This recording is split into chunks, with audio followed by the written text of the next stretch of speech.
बिस्मिल्लाहिर्रहमानिर्रहीम, अस्सलाम वालेकुम। प्रोग्राम मुकाबिल के साथ मैं सरवत वलीम। हारून रशीद साहब मेरे हमरा इस वक्त सेट पर मौजूद हैं। अपने तमाम देखने वालों को दुनिया में जहाँ जहाँ पर भी मुसलमान बसते हैं तमाम को 92 की तरफ से, प्रोग्राम मुकाबिल की पूरी टीम की तरफ से रमज़ानुल मुबारक की बहुत बहुत मुबारक हो। प्रोग्राम का आगाज़ करेंगे तो आगाज़ पर रमज़ानुल मुबारक के हवाले से बात करेंगे। रमज़ान वैसे ही बड़ा खूबसूरत, बड़ा प्यारा महीना है और इस महीने की और भी खूबसूरती में इजाफा तब होता है जब मसाजिद में खुसूसी इबादत का अहतमाम किया जाता है। मगर अब की बार माहौल शायद कुछ मुख्तलिफ होगा। मसाजिद में वो रौनक हमें नहीं नज़र आएगी जो रमज़ान मुबारक के महीने में नज़र आती है। 3 मुख्तलिफ ज़ाविये हैं जिनके ऊपर बड़ी डिटेल से हारून साहब से बात करेंगे, जिसमें हुकूमत एक अलग पेज पर हमें नज़र आ रही है, डॉक्टर्स हैं वो एक अलग मुतालबा लेकर सामने आ रहे हैं और उलमा के हवाले से भी काफ़ी ज़्यादा रिजर्वेशंस आ रही हैं। बिल्कुल उससे मुताल्लिक़ में बात करेंगे। DGPR की प्रेस ब्रीफिंग है, उससे मुताल्लिक़ डिटेल में बात करेंगे। मगर इसके साथ साथ इस पूरे माहौल में हम ये भी देख रहे हैं कि मुल्क का सबसे बड़ा सूबा पंजाब, वहाँ पर इंतज़ामी तब्दीलियाँ लगता है एक मरतबा फिर से शुरू हो चुकी हैं। चौथी बार अगर बात की जाए तो पंजाब के चीफ सेक्रेटरी को तब्दील कर दिया गया। मज़ीद किस किस की तब्दीली का इम्कान है और किन बुनियादों पर किया जाएगा, इस पर तफसील से बात करेंगे। मगर इसके साथ साथ पार्ट स्कैंडल से मुतालिक डिटेल में गुफ्तगू होगी। और एक तो आप जानते हैं कि आटा चीनी के हवाले से जो ऑडिट रिपोर्ट आनी थी वो थोड़ा आगे चली गई है, ऐसा महसूस होता है। शेख साहब ने जो बात की थी वो सच साबित हो रही है। मगर अब की बार इंक्वायरी कमीशन बनाया जा रहा है और कहा जा रहा है कि पार्ट स्कैंडल से मुतालिक इंक्वायरी कमीशन की जो सरबराही है वो एक रिटायर्ड जज करेंगे।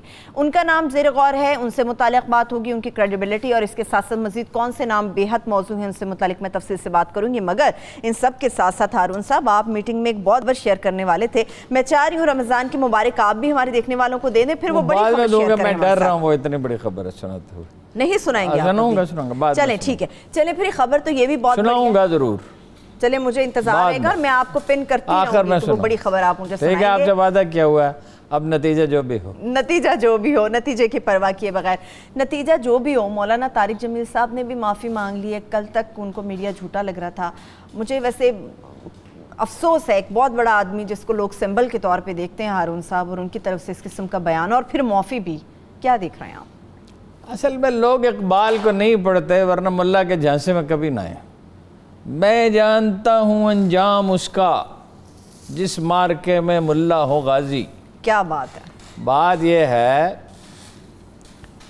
कि ये कदीम उलमा इब्न जोज़ी, इमाम गज़ाली, इन्होंने बड़ा मतनबे किया, वाइज से बचो। जब मज़हब होता है तो मजहबी तबका नहीं होता। कितनी गहरी बात। जनाब रसूल अकरम सल्लल्लाहु अलैहि वसल्लम के ज़माने में तो खैर ऐसा ज़माना है कि तारीख़ में न कभी था न होगा, हैं जी, एक्सेप्शन है। और जनाब अबू बकर सिद्दीक़ और जनाब उमर फ़ारूक आज़म और जनाब उस्मान गनी और जनाब अली करमुल्लाह वजहू, उनके ज़माने में मौलवी नहीं होते थे। एक आदमी ने मौलवी बनने की कोशिश की, हज़रत उमर के ज़माने में वो आया और उसने कहा मैं कुरान का मारफ बयान करना चाहता हूँ। मस्जिद में कहीं दश्त से आया तो हज़रत उमर ने कहा तुम्हारा दिमाग चल गया, भागो यहाँ से। वो ख़ुद तशरीफ़ फरमा थे, जनाब अली करमुल्लाह वजह मौजूद थे, अब्दुल्ला बिन मसूद मौजूद थे। क्या क्या उस मदीना के आसमान पर क्या क्या चांद सितारे सूरज चमक रहे थे। सुभान अल्लाह। तो उसमें वो क्या आया, वो होता है हज़रत अली करमुल्लाह वजह के ज़माने में मौलवी पैदा होने शुरू हुए। उन्होंने फ़ौरन अक़दाम किया। उन्होंने कहा कोई शख्स तकरीर नहीं कर सकता इजाज़त के बगैर। एक आदमी कर रहा था तकरीर, उन्होंने कहा क्या कह रहा है? लोगों ने कहा ये कह रहा है, ये कह रहा है, ये कह रहा है। उन्होंने कहा नहीं नहीं नहीं, ये कह रहा है कदार फ़ोन ही, मुझे भी तो पहचानो, मैं भी तो कोई चीज़ हूँ। ये इकबाल ने कहा है, गज़ाली ने कहा है, इब्न जोज़ी ने कहा है। ये होती है मकबूलियत की ख्वाहिश।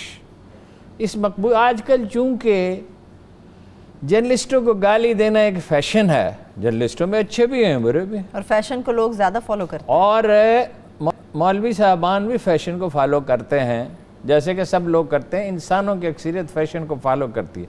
जर्नलिस्टों को गाली देना, हालांकि जर्नलिस्टों में ऐसे लोग भी हैं, चौधरी कुदरतुल्लाह साहब आजकल बीमार है, अल्लाह ताला ने सेहत कामिला दे। अभी थोड़ी देर पहले बात हो रही थी कि क्या दयानतदार और क्या नजीब इंसान है। और इतने कितने जर्नलिस्टों के हम नाम ले सकते, सबका नाम लेने की ज़रूरत नहीं है। जिन रिस्क हलाल खाया, सच बोला सारी उम्र। मीर शकील रहमान ने एक बार कहा था कि चौधरी कुदरतुल्लाह से बात करते हुए मुझे हया आती है। यानी वो यूनियन के सदर हैं, उसे लड़ रहे हैं, लेकिन इतना एहतराम था उनका। तो मौलवियों में भी अच्छे लोग भी हैं, बुरे लोग भी हैं। उलमाए कराम में ऐसे लोग भी हैं कि लोग उनके हाथ चूमें तो जायज़ है, और ऐसे भी हैं कि खुदा के पनाह 249 शेर हैं इकबाल के उनके बारे में, दीन मुल्ला फ़ी सबीलिल्लाह फसाद। आपने तो मुझे अभी बताया प्रोग्राम शुरू होने से 5 मिनट पहले माफ़ी मांगे, मुझे तो 100% यकीन था कि वो माफ़ी मांगेंगे। एक लम्हा, ये उनका पेशा है, उनका काम है। 2 पेशे हैं, एक पॉपुलैरिटी। देखिए, अगर तो अयूब की बात है, मैं तो खैर बहुत मामूली आदमी हूँ, जर्नलिस्टों में बहुत से ऐसे लोग हैं जो मेरे ही जैसे हैं, मुझसे कुछ अच्छे भी हैं, बहुत अच्छे भी हैं। अगर खामियों की बात है तो मौलाना तारक जमील के अगर कारनामे अंजाम दिए जाए, बयान किए जाएँ, तो उन्हें शर्मिंदगी होगी वैसे माशाल्लाह। लेकिन ये हमारा काम नहीं है इंडिविजुअल्स पे तनकीद करना या ये कहना कि सब मौलवी बुरे होते हैं। सब मौलवी कैसे बुरे हो सकते हैं? सबको एक सफ में खड़ा नहीं किया। मैं एक ऐसे आलम दीन को जानता हूँ इस्लामाबाद के कि जिस पिछले 25-30 साल से वो अपनी ज़मीन बेच के या उधार ले लेके मदरसा चला रहा है, और मदरसे में हालत ये है कि इस्लामाबाद इंटरमीडिएट बोर्ड की 16 टॉप पोजीशनों में से 6, 7, 8, 10 वो ले जाते हैं। एक मदरसा पढ़ वो दरस निज़ामी रहे हैं, पढ़ते क्या है? कुरान पाक, हदीस रसूल, फ़िक़्ह और जो चीज़ें दरस निज़ामी में हैं, इसके साथ वो मैट्रिक का इम्तहान देते हैं। और जिन बच्चों की 30-30 हज़ार रुपये फ़ीस अदा की जाती है और जिनके असातिज़ा की ट्रेनिंग जो है वो ऑक्सफोर्ड के सिलेबस पे की जाती है, उनसे 2 गुना 3 गुना 4, और कोई बच्चा उनका फेल ही नहीं होता। ठीक है, उलमा में भी ऐसे लोग हैं। तो सूफ़ी और मुल्ला में यही फ़र्क होता है। चले अभी आगे बढ़ जाए। सूफ़ी जो है ना, उसका कोई दावा नहीं है, इनका बड़ा दावा है। और जनाब, आप इतनी ही बात काफ़ी है कि नवाज़ शरीफ की भी ऐसी मदद सराही आप करते थे और इसकी भी ऐसी मदद सराही करते हैं। और एक तो काम आपने ऐसा किया कि आपको खुद ही कोई खुदा का खौफ होना चाहिए। दुआ में अल्लाह ताला को इत्तला दे रहे हैं कि इमरान खान बड़ा अच्छा हुक्मरान है। अल्लाह को नहीं पता, पता तो सिर्फ अल्लाह को ही है। अल्लाह दिलों के हाल खूब नहीं, अल्लाह को तो पता ही सिर्फ अल्लाह को है। हमें तो पता भी हो तो हम गलत इंटरप्रिटेशन करने के मतलब हो सकते हैं। इमरान खान साहब से उनकी तो बहरहाल जो कि माफी मांग ली तो अच्छा किया। चलिए, और जब कोई आदमी माफी मांग ले तो बस बात माफ। तो बाकी वो मीडिया को के क्राइम बयान करें तो उनके कारनामे हम बयान करते हैं। वैसे कहते हैं पाकिस्तान समेत सारी दुनिया का मीडिया झूठा है, मगर मीडिया के ऊपर ही माशाल्लाह से नहीं, मीडिया में बहुत खामी है, मल्टीनेशनल्स में खामी है, हुकूमतों में खामी है, सिविल सर्विस में, पुलिस में, पटवार में, कोई खामियों से पाक नहीं है। सही, इंसान को खता व नसियान से बनाया गया। मैं बिल्कुल मीडिया का दिफा नहीं करता, मीडिया में बहुत से नकायस हैं और वो दूर होने चाहिए, मगर बहुत से लेकिन आउटराइटली ये कह देना मीडिया में ऐसे लोग हैं जिन्होंने इबादत की तरह अखबार नवीसी किया है। मौलाना बहुत काबिल एहतराम हैं, बड़े पॉपुलर भी हैं और सोशल मीडिया से आमदन भी उनकी बहुत है। सलाहुद्दीन से अगर उनका मुआवजा किया जाए तो सलाहुद्दीन का कद बहुत ऊंचा है। मौलाना ज़फ़र अली ख़ान और बहुत से ऐसे जर्नलिस्ट जहन में आएंगे कि जिन्होंने तलवार की धार पे सच बोला है। आपने कितना सच बोला है हुक्मरानों के खिलाफ? कभी जरूरत हुई है? चलिए, उन्होंने माफ़ी मांग ली। हारून साहब, अभी आगे बढ़ते हैं। आपने मुल्लाओं की, आपने उलमा के ऊपर भी बात की है, जैसे मौलाना की बात हो रही थी, कोरोना की भी बात करें हारून साहब। इसके ऊपर 3 मुख्तलिफ राय हमें नज़र आती है। हुकूमत पे ऐसा लगता है कि उलमा का दबाव है, उलमा चाहते हैं मसाजिद आबाद हो जाएं, यकीनी तौर पे आबाद होनी चाहिए, मगर डॉक्टर्स कहते हैं अभी घरों में रहें। अभी आवाम जाए कहाँ पे? हर कोई अपने हिसाब से चला रहा है। सिर्फ डॉक्टर नहीं कह रहे, डॉक्टर तो बिला इस्तिस्ना रहा है। जो लेडी डॉक्टर्स ने प्रेस कॉन्फ्रेंस की है, दिल हिला देने वाली है, बड़ी खौफनाक। वो कहती हैं हमारे घर हैं, हमारे बहन भाई हैं, माँ बाप हैं, हमारे बच्चे हैं, हम अपनी ज़िंदगी खतरे में डाल के सब कर रही हैं। आप क्या कर रहे हैं? आज़ादी एक हद तक दें। देखिए, हम इमरान खान के इस मौक़िफ़ की तायीद करते हैं कि स्मार्ट लॉकअप होना चाहिए, महदूद लॉकअप होना चाहिए, ज़िंदगी का पहिया रवां दमा रहे। मगर आज मैंने पता किया, कराची में भी, पिंडी में भी, हर जगह जहाँ पता किया, मसाजिद में कई रूल्स की परवाह नहीं की गई। मोस्टली ये हुआ 50 साल से ऊपर के आदमी ज़्यादा थे, नीचे के कम थे, और कहीं ये अपना लोशन हाथों को लगाने वाला इस्तेमाल हुआ, कहीं नहीं हुआ, कहीं फासला रखा गया, कहीं नहीं रखा गया, कहीं पूरा रखा गया, कहीं कम रखा गया। और जो कमाल किया है जनाब सदर आरिफ अलवी ने, उन्हें मैं सलूट पेश मैंने भी उन्हें एक बात पे सलूट पेश करना है। वो उन्होंने कहा, एक इंटरव्यू दिया है कि रिट हम कायम ही नहीं कर सकते। आज तक जब से तारीख़ इंसानी, जब से हुक्मरानी का अदारा वजूद में आया है, जो बहुत ज़रूरी था, इंसान ने अपने बहुत से हुकूक हुकूमतों को दे दिए ताकि उसकी जान और माल और आबरू महफूज रहे। उन्होंने कहा हम रिट कायम ही नहीं कर सकते। ये उनके एग्जैक्ट अल्फाज नहीं है, मफहूम यही है। इसलिए एजेंडा बना दिया। तो फिर आप जाएं, माशाल्लाह आप इतने अजीम डेंटिस्ट हैं, आपके वालिद साहब भी, दादा भी, नस्ल दर नस्ल आपकी तकरीम है बतौर मालिज के, तो फिर आप अपना डॉक्टर का काम करें और खल्क़ खुदा की खिदमत करें। फिर आप सदर बन के क्यों बैठे हुए हैं? और इमरान खान वज़ीर आज़म क्यों बन के बैठे हुए हैं? हमसे कहता था मैं टैक्स जमा करके दिखाऊंगा, मैं पुलिस ठीक करूंगा, मैं पटवार ठीक करूंगा। कुछ हुआ? सब मुझे तो वैसे हुआ तो कुछ भी नहीं। आज भी उतना ही जुल्म है, तरीके कोहकन में भी वही हीले हैं परवेज़ी। तो जब हम आपसे इससे सरफ़ नज़र करते हैं तो आप भी कुछ एहतियात करें। हम तो, आप तो बाई डिफ़ॉल्ट हुकूमत कर रहे हैं इस मुल्क पे। आप तो इसलिए हुकूमत कर रहे हैं कि लोग पिछले हुक्मरानों से नाला थे, इसीलिए आपको वोट दिया। और अब आप वाइज हैं कोई? आप हमें बात सुनाते हैं ऐसा करना चाहिए और ऐसा करना चाहिए। आपका काम है रिट नाफिज करें। वो दो कबीले थे, कई दफ़ा मैंने ये मिसाल दी है, सीरिया में वो आपस में लड़ते रहते थे, कत्ल खून होता रहता था। हारून रशीद ने एक जब भेजा, दूसरे को भेजा, तीसरे को भेजा, नहीं हुआ, वो खुद लश्कर लेके गया, सारे फसादियों को उसने मार डाला, जो वाकई फसादी थे, जो कातिल थे। कुछ को गिरफ्तार किया।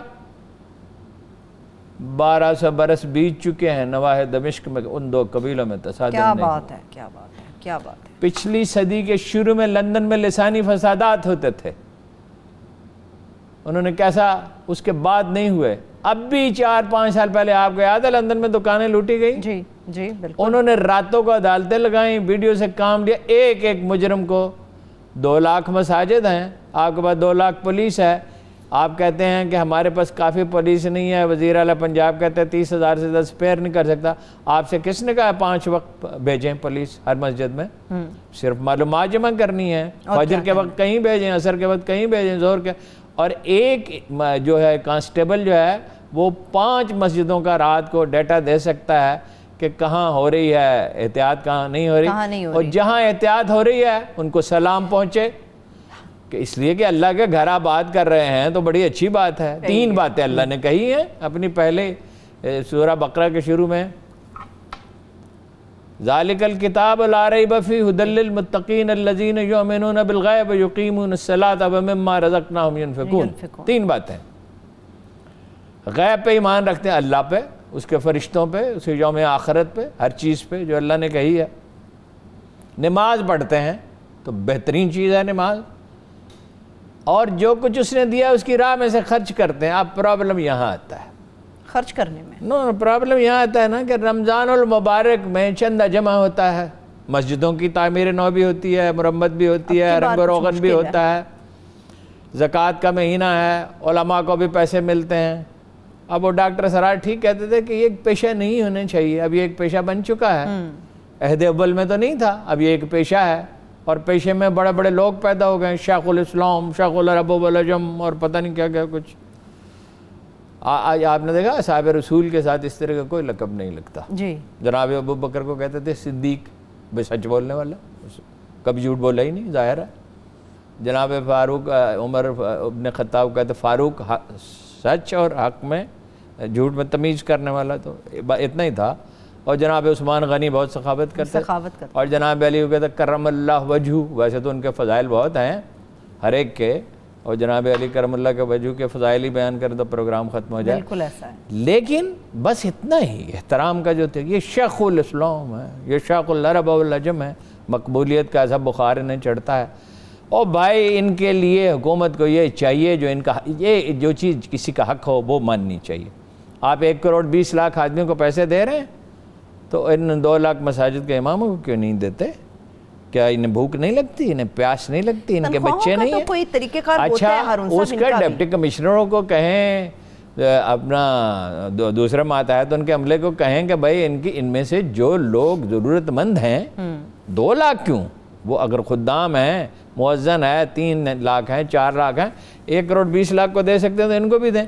और उससे ज़्यादा मोहल्लेदारों का फ़र्ज है। देखिए क्या कहा गया, मिल के चंदा इकट्ठा करें और ना, उनका हक है जी। देखो ना, जब आपने उन्हें जिम्मेदारी सौंपी है तो उनसे पैमान किया और पैमान नहीं टूट सकता। कुरान कहता है वादे पूरे करो, उफ़ुलहदा इन्नलहदा काना मसूला, वादा पूरा किया जाएगा, वो भी करें। देखिए फरमाया रमज़ान तो ऐसा महीना है कि जो रोज़ से ज़्यादा बदबख्ती कोई नहीं जिसकी ज़िंदगी में रमज़ान आए उससे फ़ायदा न उठाए। ठीक है, इस मफ़हूम का कौल भी है जनाब रसूल अकरम का कि वो बदकिस्मत है कि रमज़ान आया और अपनी बख्शिश न कराई। अल्लाह ताला तो तुला हुआ है बख्शिश करने पे, ठीक है। जैसे कोई खड़ा हुआ हो अपना बांटने के लिए, बादशाह हीरे जवाहिर बांट रहा हो अपनी मखलूक में, वो सबसे बड़ा बादशाह तो वही है, वही बादशाह, बाकी तो खैर बादशाह क्या है। मैं एक ब्रेक की तरफ बढ़ी हारून साहब, वापस आके तो देखिए वो ये है, एक आदमी को रोज़ा अफ्तार कराओ उतना ही सवाब है जितना उसने रोज़ा रखा उसको मिलेगा जो बेपनाह है। सुभान अल्लाह। तो इसमें हमें चाहिए कि एक ख़ानदान को ज़रूर अफ्तार करें, सहरी भी कराएं, अफ्तारी भी करें। चलिए इसके साथ ही ब्रेक की तरफ में तो मसला इंशाल्लाह हल हो जाएगा। बिल्कुल, एक छोटी सी ब्रेक की तरफ बढ़ते हैं। ब्रेक से वापस आके गुफ्तगू यहीं से आगे बढ़ेगी। इसके साथ साथ DGPR की प्रेस ब्रीफिंग और व्लॉगर्स के साथ जो मीटिंग हुई है वज़ीर-ए-आज़म पाकिस्तान के, इससे मुतालिक आपको अपडेट करेंगे, मगर इसके साथ साथ वो बड़ी खबर जो आपके साथ शेयर करना अभी बाकी है। ब्रेक से वापस आके जानेंगे हारून साहब हमसे शेयर कर पाए नहीं या नहीं।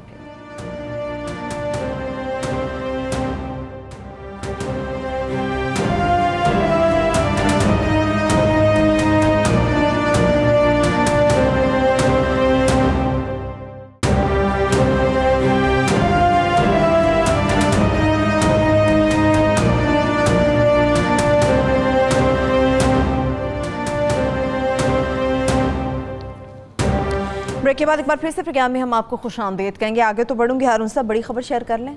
कर लें, अब इतना इंतजार करा रहे हैं। आखिर मकरा क्या खबर ऐसी है, मैं पूरा शो का इंतजार करूं, आखिर कब आएगा तब हारून साहब खबर शेयर करेंगे। चलिए आप कहते तो इंतजार कर लेते हैं, मगर एक इंतजार ऐसा भी है जिस पर डॉक्टर्स कहते हैं कि जिस तरह से कहा गया है कि मसाजिद के अंदर जाएं, SOPs को फॉलो किया जाए, और जब पता चलेगा जहाँ फॉलो नहीं किया जा रहा है वहाँ पर सख्त एक्शन होगा। मुझे बताएं, डॉक्टर्स भी ये कह रहे हैं, मैं भी ये समझती हूँ, हम हर शख्स ये समझता है, तब तक बहुत देर हो चुकी होगी। इसका मतलब है कि सिंध ने सही फैसला किया था जब डॉक्टर्स बिल्कुल सही फैसला किया है। देखिए सिंध हुकूमत जो है ना, वो पाक पश्चात सारी हुकूमतों से ज़्यादा करप्ट समझी जाती है, उसकी खामियां बयान करने की ज़रूरत नहीं, लेकिन इस मामले में उनकी अप्रोच ज़्यादा बेहतर है। बिल्कुल बिल्कुल। बात यह है कि कारोबार ज़िंदगी भी जारी रहे, ठीक है, लोग भूख से न मर जाएं, इंशाल्लाह कोई नहीं मरेगा इंशाल्लाह। ये पाकिस्तानी कौम है, ये लोगों को भूख से, इस मामले में इसका रवैया खामियां हैं, मगर इस मामले में रवैया बहुत अच्छा है।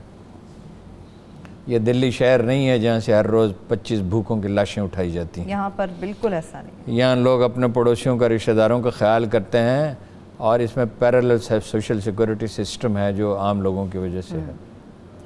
तो देखिए डॉक्टरों ने तो कहा ही है, DGPR ने क्या, उन्होंने ISPR के DG ने क्या कहा, उन्होंने यही मैसेज दिया है। हर कोई ये मैसेज देने की कोशिश कर रहा है। नहायत रंज और दुख के साथ मैं कहता हूँ, अल्लाह करे मेरे तजिए 100% गलत हो जाए कि ये बढ़ेगा कोरोना बहुत, डॉक्टर्स और मसाजिद से बढ़ेगा। जब डॉक्टर कोई बात कहते हैं, जब हम मकान बनाना होता है तो इंजीनियर और आर्किटेक्ट की बात सुनते हैं, जब मर्ज का मामला हो तो डॉक्टरों की बात तो उलमा ने दबाव डाला हुकूमत पे, फिर आप उलमा ने दबाव, उलमा मानते ही नहीं। रेटर मुफ्ती मुनीब साहब ने कह दिया, अब भी वो एलामिया पढ़ रहे थे जो तय हुआ था, और मुफ्ती मुनीब साहब ने कह दिया अगले जुमे से कोई लॉकडाउन नहीं, स्टेट विद इन स्टेट नहीं होती। लाल मस्जिद वाले वाक़े को नहीं याद रखना चाहिए। यानी यहाँ तो कोई दहशतगर्दी तो खैर नहीं हो रही, सिर्फ यह है कि रियासत का हुक्म नहीं मान रहे। और उलमा से ज़्यादा कोई नहीं जानता कि जहाँ इंसानों की जान, माल और आबरू का मामला हो, हुकूमत की अतात फ़र्ज़ है, फ़र्ज़। अल्लाह के रसूल ने कहा छोटे सर वाला हबशी हाकम बना दिया जाए तो उसकी बात भी मानो, उसकी भी अतात करो। कौन सी अतात करो, जायज़ अतात ज़ाहिर है जायज़ चीज़ों में, और ये एक जायज़ बात है। एक आदमी जो है नमाज पढ़े बगैर रह ही नहीं सकता, और एक आदमी बाजमात नमाज पढ़े बगैर नहीं रह सकता, वो ज़ाहिर है उससे भी अफजल है। रसूलुल्लाह ने तो यही तलकीन की कि बाजमात नमाज पढ़ो, और बहुत रंज से एक बार ये भी कहा मेरा जी चाहता है उन घरों को आग लगा दूं जो अजान की आवाज़ सुनते हैं और नहीं आते। लेकिन इंसानी जान की हुर्मत है और ये उलमा खूब जानते हैं, लेकिन वो एक तो ये मसला है उनका आमदन का, एक अपनी चौधराहट का मसला है, और चौधराहट से तो मौलवी साहबान कभी दस्तबरदार होते ही नहीं, कोई भी नहीं होता। थानेदार कहाँ होता है, वजीर कहाँ होता है। अब ये जो लड़ाई हुई है, चीफ सेक्रेटरी साहब गए हैं, इस पे आते हैं, तो चौधराहट की लड़ाई है ना। तो भाई इसमें एतदाल ही का रवैया बेहतरीन होता है। 8 हदीसें हैं, 8 मुस्लिम में रसूलुल्लाह ने फरमाया एतदाल, खुलासा ये है एतदाल पे रहो, अगर ये मुमकिन ना हो तो एतदाल के करीब तर रहो, बेस्ट एफर्ट करो एतदाल पर रहने की। मईशत को बर्बाद नहीं कर सकते और लोगों की जानें ख़तरे में नहीं डाल सकते। तो बेहतरीन रास्ता क्या है कि आम आदमी सब कुछ हुकूमत पर डाल देने की बजाय वो सारी एहतियात रबा रखे जो लाजिम है, तो अल्लाह ताला महफूज रखेगा। और वरना यूरोप जैसी, स्पेन जैसी, इटली जैसी, बरतानिया जैसी, जर्मनी जैसी, अमेरिका जैसी अल्लाह न करे सूरत हाल पैदा हो जाएगी। फिर क्या करोगे? पहले ही जो लोग हैं मजहबी जमातों से नाला हैं, उन्हें वोट नहीं देते, उनकी बात नहीं मानते, खुतबा उनका सुनते हैं, वोट जाके पीपल्स पार्टी को देते हैं, नून लीग को देते हैं, अपना उनको देते हैं, अपना पीटीआई को देते हैं। आप अपना असर रसूख क्यों कम कर रहे हैं? ये परले दर्जे की जो है ना कमज़ोरी है। चलिए मैं कोई सख्त लफ्ज़ इस्तेमाल नहीं करता कि आप एक बात को जानते हुए कि ये हक है, आप उसे हक नहीं कह रहे। 6 फुट का फासला होना चाहिए। तमाम मुस्लिम ममालिक के उलमा जो हैं, अस्तग़फिरुल्लाह, क्या वो गुमराह हो गए? कहते हैं जी हमें कोई सऊदी उलमा की जरूरत नहीं है, मदीना के अंदर ये बातें की जा रही हैं कि जरूरत नहीं। और मलेशिया वाले हमसे अच्छे मुसलमान हैं, हमसे अच्छे मुसलमान हैं। तुर्कों को आप हज करते हुए देखेंगे आपका जी खुश हो जाए। सूडानियों को, तुर्कों को, फारिस्ट वालों को आप हज करते। सवेरे मैं खिड़की खोलता था मदीना मुनव्वरा में तहज्जुद के वक्त, तो मैं देखता था कि परियों की तरह और फरिश्तों की तरह ईरानी दहकान जो हैं, वो देहात से बहुत लोग आते हैं ईरान से, और वो जा रहे हैं और क्या उनके चेहरों पे नूर फैला हुआ है। यही फार ईस्ट के लोग थे, इसी तरह तुर्क थे, हज करने के लिए अपने मस्जिद नबी में तहज्जुद पढ़ने के लिए जा रहे हैं। हम निकम में पड़े रहते थे, फजर के वक्त जाते थे। ठीक है जी, नींद पूरी होती नहीं थी तो सोचते थे नींद पूरी करना ज़रूरी है। तो वो सब हमसे अच्छे मुसलमान हैं, हमसे कम मुसलमान तो नहीं हैं। और उनके उलमा जो हैं, क्या वो सिर्फ अलजायर में गालिबन पिछले से पिछले बरस इतनी हौलनाक गर्मी पड़ी कि रोज़ा रखना ना मुश्किल हो गया। तो उलमा ने फतवा दिया मत रखो रोज़ा, मौसम अच्छा होगा रख लेना। अच्छा, अल्लाह ने इजाज़त दी है, जिस चीज़ की अल्लाह ने इजाज़त दी है आप उससे फ़ायदा क्यों नहीं उठाते? एक बात है, फिर मैं आगे बढ़ूंगी। हारून साहब, आपने रोज़े की बात की, इस तरह की अफवाहें भी इस सूरत हाल में फैलाई जा रही हैं कि खुदा न खास्ता आप रोज़ा रखते हैं तो आपकी इम्यूनिटी सिस्टम जो है वो कमज़ोर पड़ जाता है। ये अफवाहें इस वक्त गर्दिश कर रही हैं, ये लोगों को क्लियर करना बड़ा ज़रूरी है। इंसानों का खालिक बड़ा करीम, बड़ा मेहरबान है जी। हम सूरा फातिहा पढ़ते हैं तो सबसे पहले जिक्र उसकी रहमत का आता है, अल्हम्दुलिल्लाह रब्बिल आलमीन अर्रहमानिर रहीम।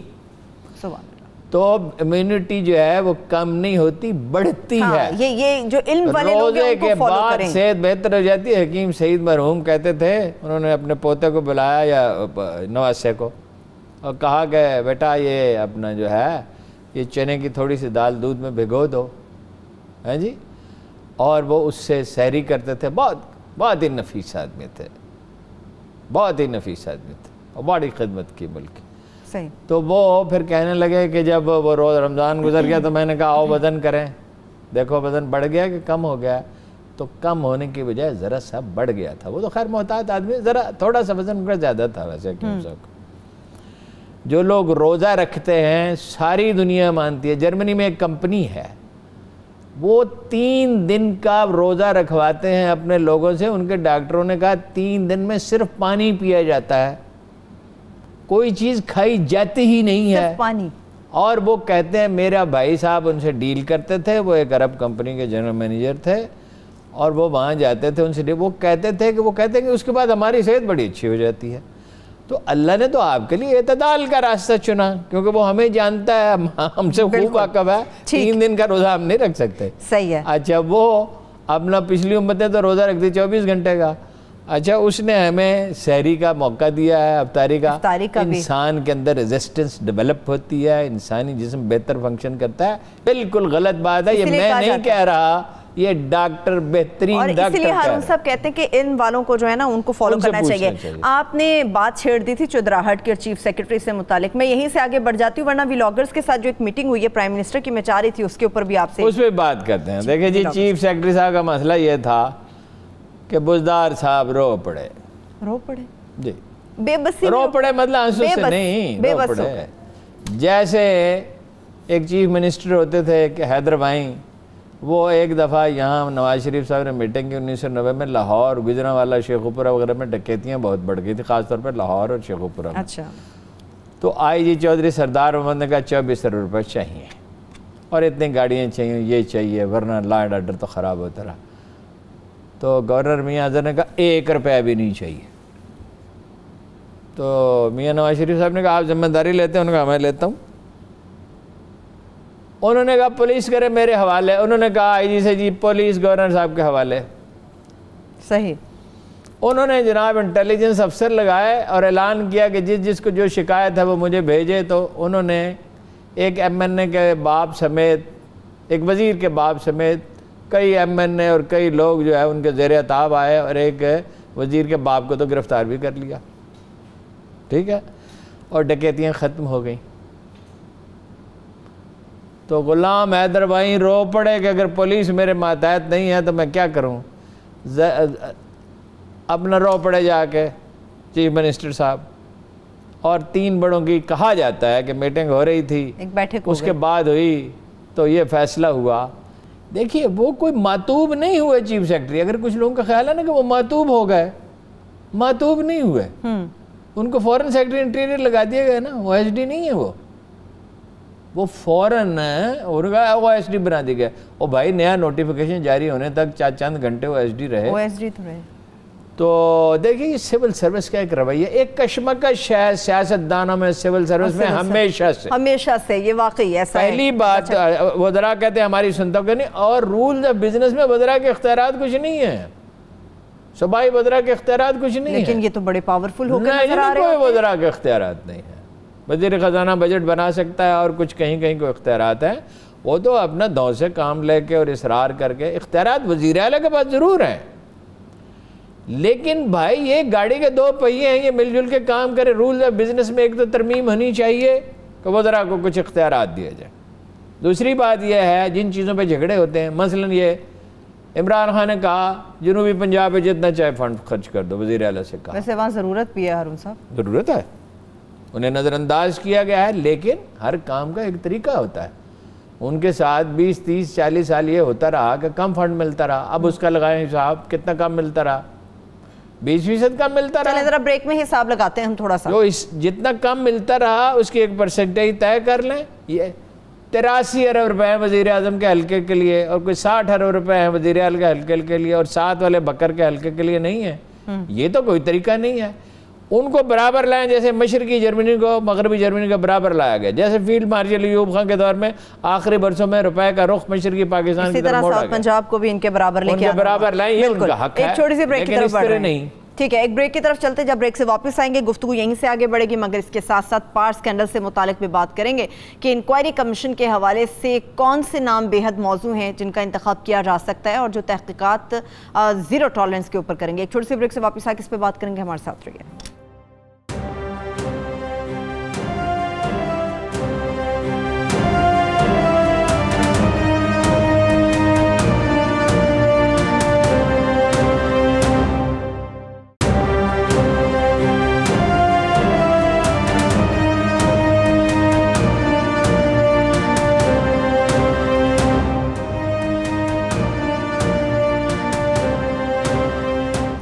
ब्रेक के बाद एक बार फिर से प्रोग्राम में हम आपको खुश आमदेद कहेंगे। हारून साहब, अब देखें आखिरी सेगमेंट चल रहा है, मैं चाह रही हूँ वो आप खबर शेयर कर लें। भाई आखिर में कहा है ना, आपको क्या खबर की ऐसी पड़ी हुई, एक फिक्रे की तो खबर है, बता दो। मुझे इस पे बड़े सवाल करने नहीं कोई उस पे सवाल है ही नहीं, चले कोई सवाल नहीं। चले ठीक है, मैं अभी कुछ देर और रुक जाती हूँ, शायद आप शेयर कर लें। पार्स स्कैंडल के ऊपर इंक्वायरी कमीशन है, उससे मुतालिक बात करनी है हारून साहब, मगर जो व्लॉगर्स के साथ एक मीटिंग हुई है प्राइम मिनिस्टर की, मैं चाह रही हूँ उसके ऊपर थोड़ी सी देखिए जी, पहले तो मैं उस कमीशन पर बात करता हूँ।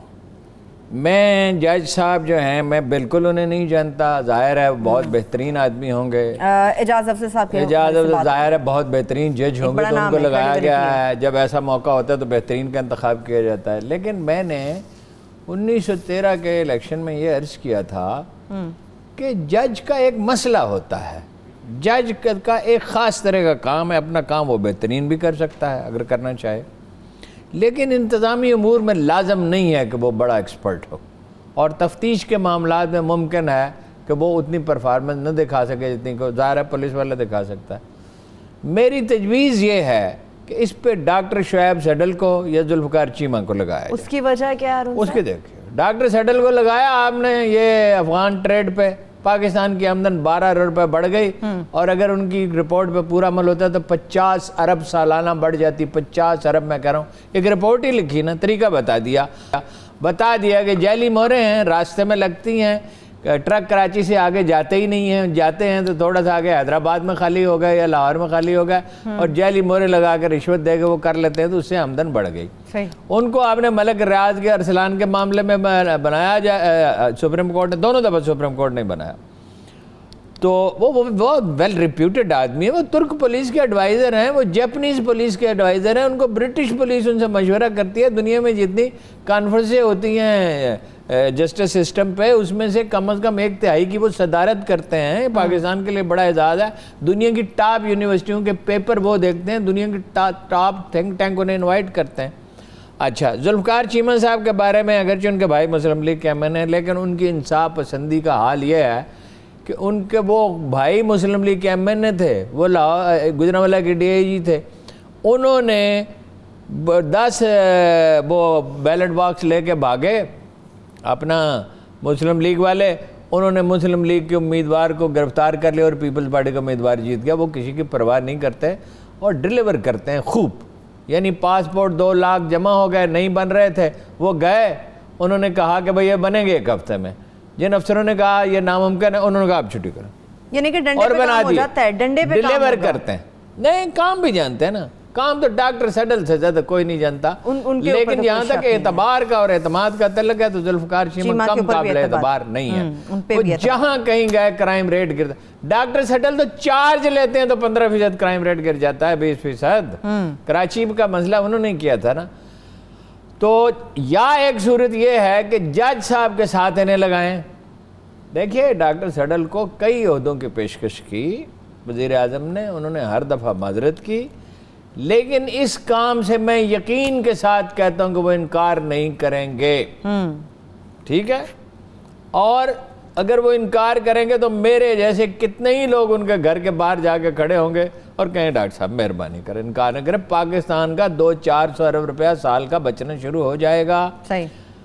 सदर के अल्फाज ज़रूर काबिल एतराज़ हैं, ज़्यादा शाइस्ता आदमी है, आरिफ अलवी नहायत शाइस्ता आदमी है, छोड़े बस, क्या बुरे अल्फाज को क्या दोहराना, नहायत शाइस्ता आदमी है, लेकिन हो गई गलती, इसलिए जो आदमी जिस आदमी से कभी कभार गलती इस तरह की हो उस पर ज़्यादा नहीं सख्ती करनी चाहिए। लेकिन बात उन्होंने बिल्कुल ठीक कही है, इस कौम को लूटा जा रहा है, तरीका गलत है। और जो एक कंपनी है वो 50 अरब की लगी थी, वो 150 अरब रुपया कमा चुकी है और अभी हमारा खून पी रही है। इस मुल्क का खून जो है वो हर एक को जायज़ है, पटवारी को जायज़ है, पुलिस वाले को जायज़ है, कस्टम वाले को जायज़ है, FBI वाले को जायज़ है, और कौन कौन हमारा खून पीता रहेगा। फाइनली ये अभी जो चीनी कंपनियां काम कर रही हैं इसके रेट ज़्यादा हैं। मुझे इस मुल्क के उस आदमी ने जो सबसे ज़्यादा बाखबर था उस वक्त, उसने कहा था 6 गुना रेट पे शहराए रेशम पे काम हो रहा है। ये अभी जो सिंध से जो लाहौर तक ट्रांसमिशन लाइन आई है बिजली की, इसका रेट 2.5 गुना है। चीनी कंपनियां दुनिया भर में बदनाम है। चीनी हुकूमत जो है वो पाकिस्तान की खैर खा है, इसमें कोई दो राय नहीं है। हर मुश्किल वक्त में उन्होंने हमारी मदद की है। और शुक्रगुजार उनका होना चाहिए। लेकिन चीनी कंपनियां तो अपने उनके बारे में मशहूर है कि वो तो अपने गोशवारे नहीं शाया करती, ये बताती नहीं कितना टैक्स दिया और क्या किया। उम्मीद करते हैं कि जो कमीशन तो ये जो यहाँ हमारी जिम्मेदारी है कमीशन के मामले में, अगर नहीं बनाना चाहते डॉक्टर सेटल का, जज साहब को बना दिया है तो ये भी एक लिहाज से मायूब लगता है। बना एक मोहतरम और मुअज़्ज़ज़ जज हासिल की जा सकती है, उनसे कहें डॉक्टर सेटल साहब से मदद लें और ये वो इंशाल्लाह दूध का दूध और पानी का पानी कर देंगे। और मुल्क का अगर देखिए 3 चीज़ों में हमारा पैसा वेस्ट हो रहा है। एक टैक्स कलेक्शन हो नहीं रही, FBR वाले कम अज़ कम 700-800 अरब रुपए रिश्वत के खा जाते हैं। और एक सरकारी अदारे जो हैं रेलवे, वापडा, PI, ये तो बड़े बड़े हैं ना, बहुत सारे हैं, कोई 250 हैं, इसमें हमारा 1000 रुपया डूबता है। भाई ये कब इस्लाह करेंगे, कब निज़ाम ठीक करेंगे? चले इस पे बात करेंगे इंशाल्लाह। उम्मीद है कि जल्दी कुछ बेहतर खबर हमारे सामने आएगी। बड़ी खबर ये है, बड़ी खबर शेयर करने वाले जी। खबर ये है, अल्हम्दुलिल्लाह, खबर ये है, चाहे ये मुझे भुगतनी पड़े बहुत बुरी तरह, अल्लाह खैर करेगा। नहायत काबिल एतमाद जरा ये कहते हैं कि नवाज शरीफ साहब $500 मिलियन अदा करके मुल्क से बाहर गए हैं। और वो ये भी कहते हैं कि इसमें से $445 मिलियन तो स्टेट बैंक में जमा हुए हैं। अच्छा। और $55 अरब का पता नहीं है क्या है, कहीं हुए होंगे, वो पता करेंगे, कोशिश करेंगे मालूम करने कहाँ गए। और वो ये कहते हैं कि जब कभी कोई नई हुकूमत आएगी और वो ये राज फाश करना चाहेगी, आखिर हर वक्त राज के फाश करने का एक वक्त होता है। तारीख अपने दामन में कोई भेद छुपा कर तो रखती नहीं है। तो ये साबित हो जाएगा कि उन्होंने पैसे दिए और उन्होंने कुछ और पैसों का वादा किया था। अब उनको कोई मूड नहीं अदा करने का, वो नहीं आएंगे बिल्कुल कतन। और उस दिन का इंतज़ार करेंगे कि जब कोई ऐसी हुकूमत आ जाए, कोई ऐसी सूरत हाल हो जाए। और वो ये कहते हैं कि ये सब कुछ सोचा समझा था, बीमारी का ड्रामा, और उसको इतनी हाइट पे ले जाना और एक खौफ फैला देना, और उसके नतीजे में ज़ाहिर है इमरान खान भी परेशान हो गए। भाई अल्लाह न करे कोई ऐसा हादसा हो गया तो मुसीबत आ जाएगी। और ज़ाहिर है अदालतें तो अपने, अदालतों को क्या पता दरूने खाना हंगामे हैं, क्या चरागे रह गुज़र को क्या खबर है। तो ज़मानत उनकी हो गई और वो तशरीफ़ ले गए। और इस मुल्क के जो 2 सबसे ज़्यादा बाखबर आदमी हैं, उनमें से एक ने ज़ाती तौर पर मुझे बताया था कि शरीफ ख़ानदान की बरतानिया में 300 जायदादें हैं। और उस आदमी को पता है वो कौन था, और उसे ये भी याद होगा कि उसने कब मुझे बताया। हारून साहब आपने कहा था इस पे कोई सवाल नहीं होगा। आपने मेरे सवालों से बचते हुए खबर बिल्कुल प्रोग्राम के आखिर में शेयर किया था कि मैं कोई सवाल ना आपसे कर सकूं। ओ भाईजान, बिल्ली ने शेर को दरख्त पे चढ़ना नहीं सिखाया था। अगर मैं आपको शुरू में ये खबर दे देता, आपने तो सवाल कर करके मेरी मत मार देनी थी। ये चलिए बस आखिरी सवाल से मुतालिक इंशाल्लाह फिर मजीद शेयर करेंगे जैसे ही और भी खबरें आपके पास आएंगी। ई ब्लॉगर जो है ना, उनको बुलाया है वज़ीर आज़म ने और फैसला किया है, चूँकि PTI की फतह में ये इसका जो है ना सिस्टम का बड़ा हिस्सा है, ये जो social media overall social media का। और ये फैसला किया है कि उन्हें भी इश्तहार देंगे और उन्हें इस्तेमाल करेंगे इस काम के। अच्छा काम है, सबको मिलेंगे इसके लिए। अब सवाल ये है कि क्या रऊफ क्लासरा और तलत हुसैन को भी देंगे ये सवाल या नहीं देंगे? क्योंकि वो तो देखिए, हम तो प्रोग्राम देखते हैं तलत हुसैन का और रऊफ क्लासरा का, एग्री नहीं करते उनके साथ। देखिए राय अपनी अपनी होती है। हम तो खुशामदाना प्रोग्राम नहीं देखते। अगर उन्हीं को देने खुशामद करने वालों को, तो ये इंसाफ की बात नहीं है। मैं आपके इस क्वेश्चन मार्क के साथ ही क्लोजिंग की तरफ जा रही हूँ। हारून साहब बहुत शुक्रिया आपका, मेरे तमाम देखने वालों का बेहद शुक्रिया। उम्मीद करते हैं कि इंशाअल्लाह ताला रमज़ान का आगाज़ और ये पूरा महीना बरकतों वाला होगा, हम सब के लिए बड़ा अच्छा साबित होगा। अपना बहुत सारा ख्याल रखिए, मुझे इजाज़त दीजिए, अल्लाह हाफ़िज़।